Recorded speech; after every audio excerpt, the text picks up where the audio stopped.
Hello friends, நாம் இன்றைக்கி பார்க்க போகிறது சில்கூர் பாலாஜி டெம்பிள் தான் போயிட்டுருக்குறோம். இப்போ கோயிலுக்கு வந்துட்டோம். நம்ம இங்கே முதல்ல கோயிலுக்கு போகிறப்ப காலெல்லாம் வாஷ் பண்ணிட்டு தான் நம்ம போகணும். ஸோ ரெண்டு சைடு பைப் வச்சுருப்பாங்க. அந்த பைப்பில் நம்ம காலை வாஷ் பண்ணிவிட்டு அடுத்து நம்ம கோயிலுக்கு என்ட்ரன்ஸ்க்கு வந்துட்டோம். இதுதாங்க மெயின் என்ட்ரன்ஸ். இது வழியாக போனோம்னா உள்ளே கூடி போயிடுறோம். உள்ளே கூடி வந்துட்டோம்.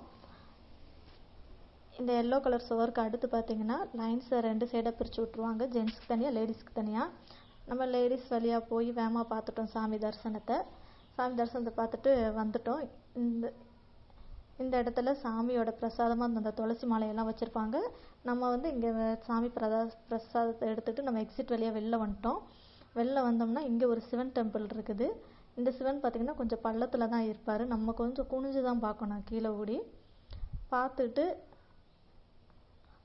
சாமியை தரிசனம் பண்ணிவிட்டு அப்படியே வெளில வந்தோம்னா நம்ம சில்கூர் பாலாஜி டெம்பிளோட கோபுரத்தை பார்க்கலாம். இது வழியாக நம்ம உள்ளே இருக்கிற கம்பத்தையும் நம்ம தரிசனம் செய்யலாம்.